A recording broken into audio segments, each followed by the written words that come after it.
Topic है हमारा आज का the first world war and the Russian empire, यानी कि हम लोग इसमें ये पढ़ने वाले हैं कि फर्स्ट वर्ल्ड वॉर जो हुआ था उस समय पे रशियन एम्पायर का क्या हाल था। ठीक है, और बहुत ध्यान से इस टॉपिक को आप समझिएगा क्योंकि ये वाला टॉपिक एग्जाम में कई बार आपसे पूछा जाएगा।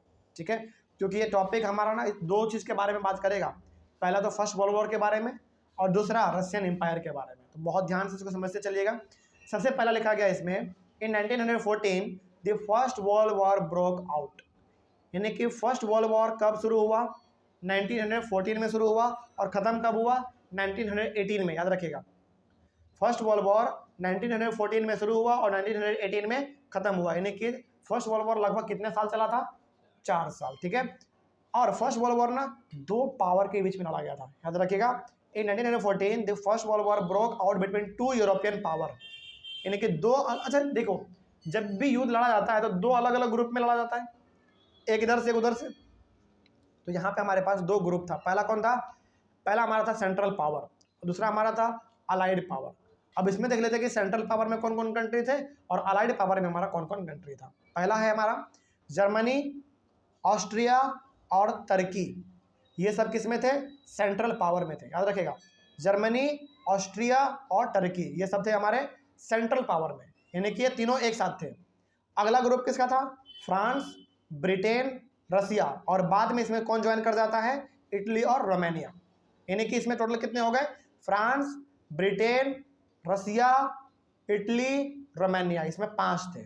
ठीक है, वेयर इन अलाइड पावर। तो सेंट्रल पावर में आपका था मात्र 3 कंट्री, जर्मनी, ऑस्ट्रिया और तुर्की, और अलाइड पावर में था आपका 5 कंट्री, फ्रांस, ब्रिटेन, रसिया, इटली और रोमानिया। लेकिन यहाँ पे याद रखिएगा, इटली और रोमानिया बाद में ज्वाइन किया था युद्ध को, शुरुआत से नहीं थे ये, लेकिन बाद में उन्होंने युद्ध ज्वाइन किया था। वो कोई दिक्कत नहीं है ना इसमें। चलिए, अब हम लोग ये तो जान लिए कि फर्स्ट वर्ल्ड वॉर कब शुरू हुआ, किसके किस बीच में। यूएसए नहीं, इसमें यूएसए नहीं है, इसमें यूएसए नहीं है। आगे बढ़ते हैं। यूएसए का ना ज़्यादा आपको रोल देखने को मिलता है सेकेंड वर्ल्ड वॉर में। फर्स्ट वर्ल्ड वॉर में यूएसए का उतना कोई रोल नहीं था। आगे बढ़ते हैं। तो यहाँ पे आपको मालूम चला कि हमारा फर्स्ट वर्ल्ड वॉर में कौन कौन कंट्री शामिल था, अलाइड पावर में कौन था, सेंट्रल पावर में कौन था।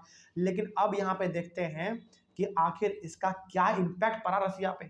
ठीक है, देखिए क्या है यहाँ पे ना। आप एक छोटा सा टॉपिक क्रिएट कर सकते हैं, what made the autocracy unpopular in Russia, यानी कि किस वजह से रसिया में ऑटोक्रेसी यानी कि जो मोनार्की वाला सिस्टम था वो कमजोर पड़ गया, किस वजह से।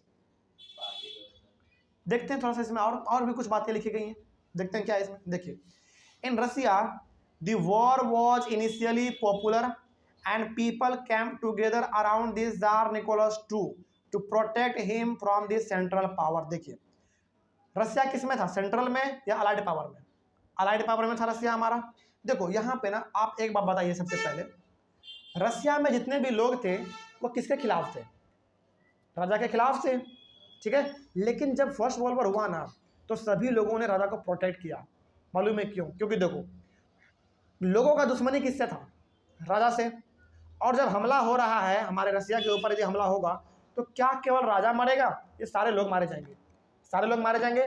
तो कुछ समय के लिए यहाँ पे रसिया के लोगों ने क्या किया, राजा के खिलाफ जो गुस्सा था ना उसको उन्होंने हटाया और इन्होंने कहा कि देखो भैया, राजा से मेरा जो दुश्मनी है ना उसको हम बाद में निपट लेंगे, लेकिन पहले क्या करो, अपने कंट्री को प्रोटेक्ट करो, अपने राजा का साथ दो। क्योंकि यदि बम गिराया जाएगा रसिया पे तो केवल राजा नहीं मरेंगे बल्कि हम लोग भी मरेंगे।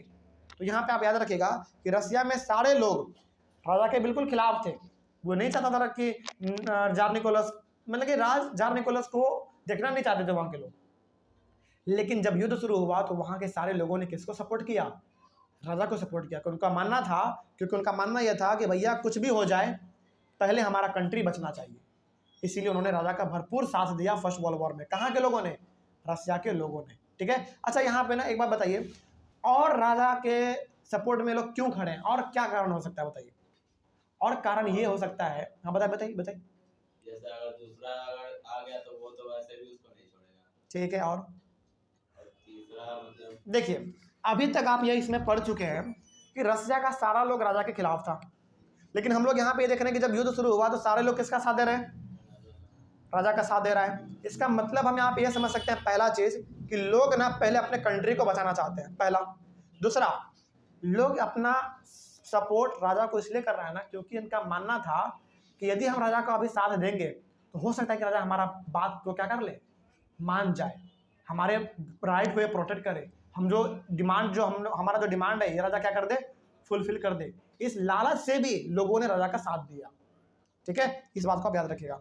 But the tsar refuse to consult the parties in the Duma, यानी कि इन्होंने, हालांकि लोगों ने इसी आशा में दिया ना राजा का साथ कि भैया हमारा पहले कंट्री बचना चाहिए, दूसरा क्या हो सकता है इसका कि हमारे राइट पे प्रोटेक्ट करेगा, हमको अधिकार देगा, है ना, वोटिंग राइट देगा हमको, हमारे आसपास में जमीन को सबको बांट देगा।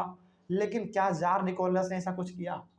मतलब इसका घमंड देखो, लोगों ने इतना सपोर्ट किया लेकिन उन्होंने लोगों के लिए कुछ भी नहीं किया, पार्लियामेंट में कुछ नहीं किया इन्होंने, कोई नियम कानून इन्होंने नहीं बनाया। Due to this support to this tsar was broken, इसीलिए लोगों ने क्या कर दिया, अपना सपोर्ट जार को देना बंद कर दिया। कहा कि यार हम इतना सपोर्ट कर रहे हैं राजा को, राजा लेकिन हमारे लिए कुछ नहीं कर रहा है, तो अपना सपोर्ट क्या कर दो, राजा से वापस ले लो, मतलब कि सपोर्ट ही मत करो राजा को, सिंपल सा। अगला, also anti German sentiments was high among the Russian people. अब यहाँ पे क्या है जरा समझिए, हमारा अलाइड पावर में रसिया था और सेंट्रल पावर में हमारा जर्मनी था। ठीक है, अब जर्मनी का जो है ना, मतलब जर्मनी का कुछ विचारधारा जो था हमारे रसिया के लोगों के बीच में फैल चुका था। वो क्या था, थोड़ा सा इसके बारे में आप पढ़ेंगे ना और आपको मालूम चलेगा। जैसे देखिए, due to this the name of Saint Petersburg change into Petrograd because Saint Petersburg was a German name. देखिए, संत पीटर्सबर्ग जो आपने देखा जहाँ पे फैक्ट्री हमारे बहुत सारे थे, ये ना जर्मन नेम है, जर्मन नेम। और जर्मन हमारा कौन था, विरोधी टीम था, यानी कि हमारा रसिया है तो रसिया से कौन लड़ रहा है, जर्मनी लड़ रहा है। तो पीटर्सबर्ग का नाम क्या था, हमारा एक जर्मन नाम था। तो लोगों ने सोचा ना कि हमारा दुश्मन जर्मनी है, तो जर्मनी का नाम हमारे इंडिया, हमारे कंट्री में क्यों रहेगा, इसीलिए जो संत पीटर्सबर्ग नाम था वो जर्मन नेम था। इस नाम को बदल के उन्होंने क्या कर दिया, वहाँ के लोगों ने पेट्रोग्रेड नाम कर दिया। बात समझ आ रही है? यहाँ पे आपको ये कहा जा सकता है कि बताइए लोगों ने संत पीटर्सबर्ग का नाम पेट्रोग्रेड क्यों किया था, तो आप इसमें बताइएगा कि देखिए ऐसा इसलिए किया क्योंकि हमारा जो विरोधी टीम था ना वो हमारा जर्मनी था। हालांकि जर्मनी किस में था, सेंट्रल पावर में, और हमारा रसिया अलाइड पावर में था, तो हमारा दुश्मन कौन हुआ, जर्मनी। तो इसीलिए, और सेंट पीटर्सबर्ग हमारा एक जर्मन नाम था, इसीलिए उन्होंने नाम को, वहाँ के लोगों ने संत पीटर्सबर्ग का नाम बदल के पेट्रोग्रेड कर दिया, क्योंकि उनको जर्मनी से नफरत हो चुका था, क्योंकि हमारा दुश्मन था। ठीक है, आगे ऑल्सो, और क्या कारण था देखो, ऑल्सो द जारियन अलेक्जेंड्रा, ये जारियन अलेक्जेंड्रा कौन था मालूम है, जार निकोलस सेकंड का वाइफ था, यानी कि राजा का ये कितना कौन था, पत्नी, याद रखिएगा इसको, बिलोंग्स फ्रॉम जर्मनी, यानी कि इसका जो पत्नी था ना वो किससे बिलोंग करती थी, जर्मनी से। आप जरा सोचो, रसिया लड़ रहा है किससे, जर्मनी से, यानी कि राजा जो लड़ रहा है ना वो किससे लड़ रहा है मालूम है, अपने ससुराल से लड़ रहा है। आप यहाँ पे भी ये भी कह सकते हैं, क्योंकि रसिया हमारा किस में, अलाइड पावर में, और जर्मनी किस में है, सेंट्रल पावर में। और राजा का जो पत्नी था वो कहाँ की थी, जर्मनी की। इसका मतलब है कि जर्मनी से तो हमारा दुश्मनी था ही था, और रसिया जो जर्मनी से लड़ रहा था, इसका मतलब राजा अपने ससुराल से लड़ रहा था, ऐसा भी आप कह सकते हैं, है ना। लेकिन आप इसको एग्जाम में ऐसे मत लिखिएगा, नहीं तो नंबर कट जाएगा। ठीक है, आगे बढ़ते हैं। तो ये भी हमारा एक कारण था। ठीक है, अगला कारण क्या था भाई, देखो, the tsar and the tsarina Alexandra was advised by an advisor called Rasputin and people believe that Rasputin is a poor advisor। देखो, जार निकोलस सेकंड को और इनकी पत्नी को जो एडवाइस देता था ना वो हमारा कौन था, उसका नाम मालूम है, रासपुतीन उसका नाम था। ठीक है, और ये रासपुतीन ना किसी के बात को, मतलब ये रासपुतीन जो बोलता था वो राजा मान लेता था, हाँ राजा साहब ऐसा कीजिए वैसा कीजिए। आप देखते हैं ना बड़े बड़े जो हमारे बड़े बड़े जो लीडर होते हैं उनके पास ना कोई एक खास पर्सनल आदमी होता है, उनके बातों को केवल वो मानता है ना। उसी प्रकार से राजा और रानी के पास एक आदमी था जिसका नाम था रासपुतीन। ये जो कहता था राजा रानी को, राजा रानी वो करता था, यानी कि निकोलस और उनकी वाइफ वही करता था जो ये कहता था। लेकिन यहाँ पे लोगों का मानना ये था ना कि रासपुतीन क्या करता है, खराब एडवाइस देता है किसको, राजा को, इसीलिए राजा हमारे लिए कुछ नहीं करता है। इसीलिए लोगों का गुस्सा किसके ऊपर बढ़ गया, रासपुतीन के ऊपर बढ़ गया। ये खराब एडवाइजर है राजा का, इसको चेंज किया जाए। लेकिन क्या लोग अपने से चेंज कर सकते थे, नहीं। यहाँ पे बस किसका चलेगा, राजा का, राजा चाहेगा तो चेंज करेगा, नहीं तो नहीं करेगा, है ना। तो ये कुछ ऐसे कारण थे जिसके वजह से रसिया में धीरे धीरे क्या हो रहा था, वहाँ का मोनार्की सिस्टम कमजोर पड़ रहा था, लोगों के अंदर गुस्सा धीरे धीरे बढ़ रहा था। बात समझ आई? चले खैर आगे बढ़ते हैं। तो all these things made the autocracy unpopular in Russia. तो इन्हीं सब कारणों के वजह से रसिया में ऑटोक्रेसी क्या हो गया, अनपॉपुलर हो गया। अनपॉपुलर का मतलब हो गया कि वहां पे जो मोनार्की सिस्टम था वो धीरे धीरे क्या पड़ रहा था, कमजोर पड़ता चला गया था, क्योंकि सारे लोग किसके खिलाफ अब बोलने लगे थे, राजा के खिलाफ बोलने लगे थे, उसके अगेंस्ट में बोलने लगे थे। ठीक है, अगला हमारा है, ठीक है, हमारा रसिया फर्स्ट वर्ल्ड वॉर में तो चला गया है, युद्ध भी लड़ रहा है अगले वाले विरोधी टीम से, लेकिन उसका इफेक्ट क्या पड़ा रसिया के ऊपर, थोड़ा सा इसके बारे में भी हम लोग ध्यान देते हैं। क्या है उसका इफेक्ट पड़ा, देखो। इन द वेस्ट यानी कि फ्रांस के यदि हम लोग बात करें, armies fought from trenches, so there are less casualties. देखिए फ्रांस हमारा किस टीम में था, याद कीजिए जल्दी। फ्रांस हमारा था, नहीं, फ्रांस हमारा अलाइड में था, यानी कि रसिया के साथ। फ्रांस, ब्रिटेन, रसिया, इटली और रोमानिया, ये सब हमारा अलाइड पावर में, नहीं कि सब एक साथ था। लेकिन इसका इफेक्ट क्या हुआ, देखो। फ्रांस वाले जो आर्मी थे ना, ये लोग लड़ते थे ट्रेंचेज में छुप छुप के, मतलब कि गड्ढे में छुप छुप के। बेसिकली जो फ्रांस का आर्मी जहाँ पे लड़ रहा था वहाँ पे गड्ढा वाला एरिया था, और गड्ढा वाला एरिया में आप छुप छुप के युद्ध कर सकते हैं, आपके यानी कि आपका जो खतरा होने का संभावना है आपको वो कम हो जाता है। ठीक है, लेकिन इन द ईस्ट साइड में जो रसिया हमारा है, armies fought from plain areas, so there are large casualties. देखो फ्रांस के आर्मी का उतना ज़्यादा नुकसान नहीं हुआ, क्योंकि वो लोग गड्ढे में छुप छुप के लड़ाई करते थे। ठीक है, लेकिन आर्मी जो हमारा रसिया का था, रसिया की आर्मी का बहुत ज़्यादा नुकसान हुआ। मालूम है क्यों? क्योंकि ये लोग कहाँ पे लड़ रहे थे मालूम है, प्लेन एरिया में, मतलब कि खुले जगह पे लोग लड़ाई लड़ रहे थे, और इनको गोली डायरेक्ट आके लगता था। ठीक है, तो सबसे ज़्यादा नुकसान किसका हुआ, रसियन एम्पायर का ही सबसे ज़्यादा नुकसान हुआ। इसके आर्मी लोग बहुत बड़े लेवल पे मारे गए। ठीक है, क्योंकि लोग खुले मैदान में लड़ाई लड़ रहे थे। ठीक है, अगला क्या हुआ देखिए, Russian armies killed badly in Germany and Austria. Russia का आर्मी युद्ध करते करते कहाँ चला गया, जर्मनी में कौन था? जर्मनी में, मतलब जर्मनी हमारा विरोधी टीम था। मतलब उसका लीडर कौन था? जर्मनी का लीडर कोई और रहा होगा वहाँ का राजा, हाँ, वो तो कौन था, मुझे याद नहीं आ रहा नाम। नहीं वहाँ पे आप इतना तो डिटेल में आपका नहीं दिया गया है, नाम हमको भी याद नहीं आ रहा। कोई बात नहीं, याद आएगा तो हम बता देंगे आपको। जर्मनी, ऑस्ट्रिया, और आपको मालूम है राजा, मतलब रूलर वहाँ का कोई भी हो, लेकिन वहाँ पे सिस्टम कैसा होगा, राजा वाला, क्योंकि जिस टाइम के बारे में हम लोग पढ़ रहे हैं हर जगह पे कैसा सिस्टम था, राजा वाला, ऑब्वियस सी बात है। तो रसिया का जो आर्मी था ना, वो लड़ते लड़ते पहुंच गया जर्मनी, यानी कि जर्मनी में घुस के ये लोग मारना चाहता था, लेकिन ये लोग जर्मनी मारने के लिए तो गया, लेकिन ये लोग मार पाया नहीं, बल्कि यही खुद मर गए। ठीक है, तो रसियन आर्मी जो है ना, इनको बहुत ही भयंकर रूप से मारा गया, कहाँ पे, जर्मनी और ऑस्ट्रिया में मारा गया। ठीक है, आगे बढ़ते हैं फिर। There were over 7 million casualties, सोचो, यानी कि लगभग 7 मिलियन रशियन आर्मी मारे गए, उसमें से कुछ मारे गए, कुछ घायल थे, इस तरीके से 7 मिलियन। सोचो 1 मिलियन में कितने लाख, 10 लाख, तो 7 मिलियन में 70 लाख आर्मी, उसमें से कुछ जान से भी मारे गए और कुछ घायल भी थे। ठीक है, यानी कि सबसे ज्यादा जो नुकसान हुआ ना वो रशियन एम्पायर का ही हुआ। ठीक है, अगला, The Russian army destroyed their own crops and buildings to prevent the enemy from being able to live in the land. सोचो, यानी कि इतना खराब स्थिति रशिया एम्पायर का आ चुका था रशियन आर्मी का, कि रशियन आर्मी अपने ही कंट्री के क्रॉप को, यानी कि फसल को बर्बाद कर रहा है, अपने ही बिल्डिंग को तोड़ रहा है। क्यों? क्योंकि मतलब वो क्या था ना, वो जब रसिया मतलब उस समय जर्मनी बहुत पावरफुल था, हाँ अटैक करके अंदर घुसता जा रहा था, बिल्कुल।